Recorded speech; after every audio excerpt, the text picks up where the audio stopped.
మొదటి విడతగా 200 టీఎంసీలు, మళ్ళీ విడతగా 300 టీఎంసీలు, ఇంకొక 100 టీఎంసీలు కూడా ఈ విధంగానే ఊరుకుంటే మళ్ళొకసారి చంద్రశేఖరరావు గారు వారికి ఇక కానియండి అని చెప్పిండనంటే 400 తీసుకుపోయినా ఆశ్చర్యం లేదు. ఈరోజు అందుకే మేము రోడ్డు మీద పడి ఆగి చేయదలుచుకోలే.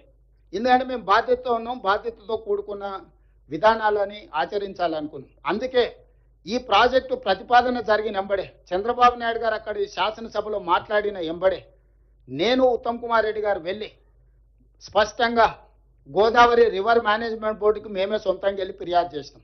గోదావరి రివర్ మేనేజ్మెంట్ బోర్డు తర్వాత జలశక్తి మంత్రి దగ్గరకు వచ్చి ఫిర్యాదు చేసినాం. అదేవిధంగా ఆర్థిక మంత్రి గారికి వేరే సందర్భంలో కలిసినప్పుడు ఈ అంశాలను ప్రస్తావించడం, ఎందుకంటే కేంద్ర ప్రభుత్వం ఆర్థిక సహాయం అందించబోతుంది. అదేవిధంగా వివిధ బ్యాంకుల నుంచి ఎఫ్ఆర్బిఎం పరిధిలో కాకుండా అవుట్ ఆఫ్ ఎఫ్ఆర్బిఎంలో లోన్లు ఇవ్వడానికి ఏదో ప్రయత్నాలు చేస్తున్నారని పత్రికల్లో వస్తున్నాయని మేము చదివినాం అని ఓరల్గా చెప్పడమే కాకుండా సంబంధిత శాఖ మంత్రి జలశక్తి మంత్రి గారికి లేఖ రాయడం కూడా జరిగింది. అధికారికంగా ఈ వివరాలన్నీ పెట్టి జలశక్తి మంత్రి గారు కూడా మాకు వెనక్కి స్పష్టంగా లేఖ రాసిండు.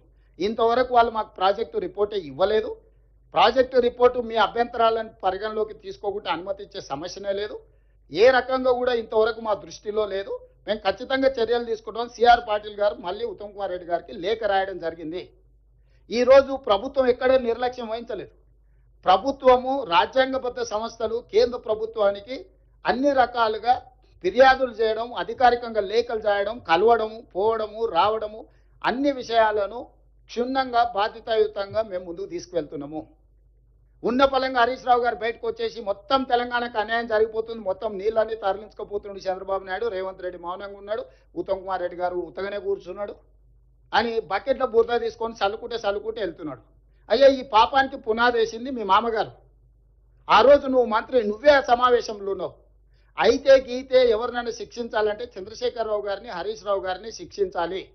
ఒకవేళ గోదావరి బేసిన్లో తెలంగాణ ప్రాజెక్టులకు అన్యాయం జరిగి తెలంగాణ ప్రాజెక్టులకు ఒకవేళ తీరని ఏదైనా ద్రోహం జరిగితే ఉరిదీయాల్సింది చంద్రశేఖరరావును, హరీష్ రావునే. సర్వ పాపాలు చేసింది మీరు, పాపాల భైరవులు మీరు, తెలంగాణకు అన్యాయం చేసింది మీరు.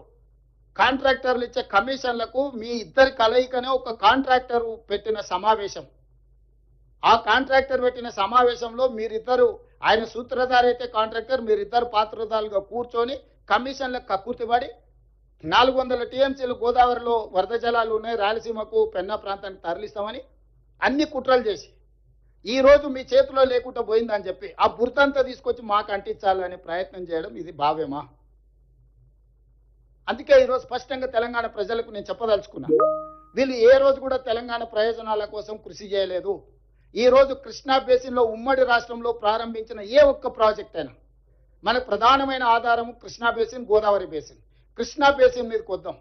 ఉమ్మడి రాష్ట్రంలో సాగునీటి ప్రాజెక్టులో తెలంగాణ ప్రాంతానికి అన్యాయం జరుగుతుంది కాబట్టి నీళ్లు, నిధులు, నియామకాలనే నినాదంతో రాజకీయ పార్టీని మీరు ముందుకు తెచ్చుకొని అధికారంలోకి వచ్చి ఆ నీళ్లకు సంబంధించి కృష్ణా బేసిన్ మీద ఉమ్మడి రాష్ట్రంలో మొదలుపెట్టిన ఒక్క ప్రాజెక్ట్ అయినా పూర్తి చేసిండ్రా చంద్రశేఖరరావు గారు?